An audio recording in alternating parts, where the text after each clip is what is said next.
over here!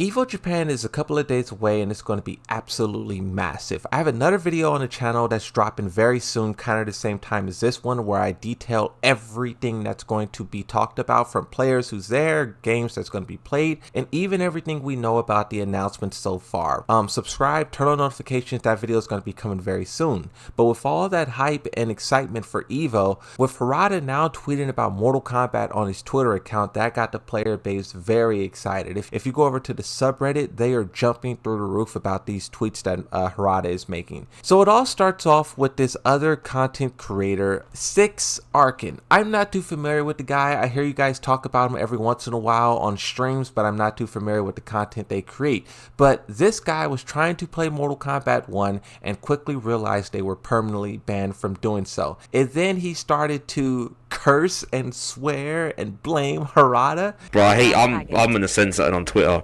I'm gonna tweet him something. It's got everything to do with Harada. Now, obviously, this is just a troll. This guy has some kind of beef with Harada. I don't know. Maybe Harada banned him from Tekken 8. I don't know. Harada responds to this tweet because it was starting to pick up some steam. He says, I represent the Mishima Zaibatsu, so I can control even the Mortal Kombat account? Can I? Could I?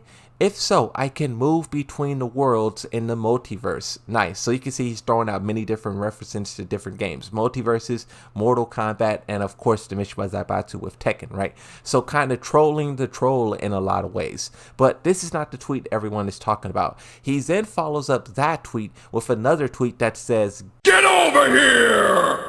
As you can see, this tweet has 7,000 likes. By the time you're watching this video, it'll probably be in like the 20,000s, right? This tweet is gaining a lot of traction. And there's this branching discussion, which always exists, but right now it's kind of amplified, of will we ever see a Mortal Kombat character crossover into Tekken? Now, I personally think there is many hurdles that will need to be crossed in order for that to be possible. The biggest one, and I don't know if this one can be undone, but for those of you who don't know, Mortal Kombat 1 is banned in Japan, South Korea, and mainland China. And it's because the violence and gore is far beyond what those regions will accept. And not only has Mortal Kombat 1 been banned, but Mortal Kombat, like as a franchise, has been banned from Japan for a very, very long time. Now, just for this hypothetical, let's operate under the idea that if Mortal Kombat removed all of the blood and gore and allowed Mortal Kombat to make a very PG version of their character,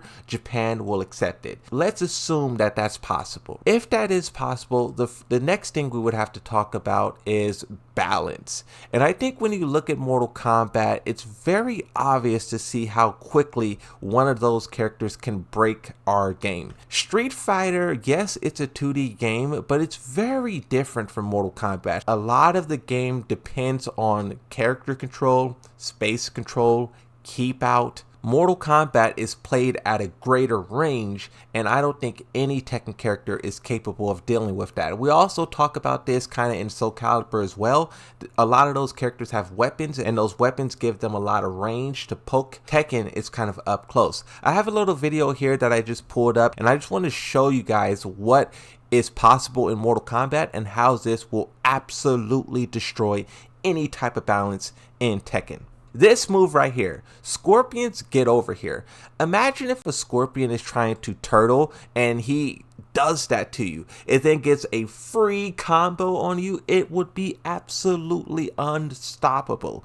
But really too about Scorpion, his ability to teleport behind you and hit you from behind would also break the game as well, because the main difference between Mortal Kombat is that move right there, the main difference between Mortal Kombat is that you hold and you block with a block button.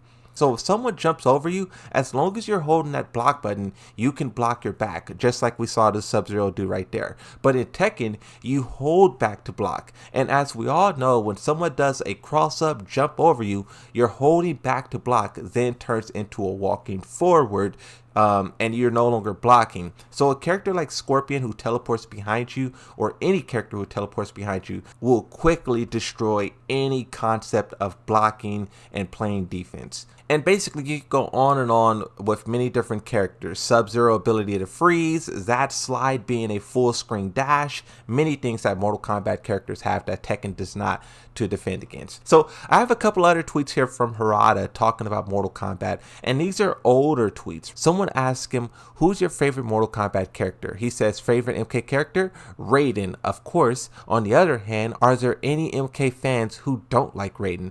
If someone like that exists, it's like saying I just love hamburgers but I hate meat and veggies, so only the bun.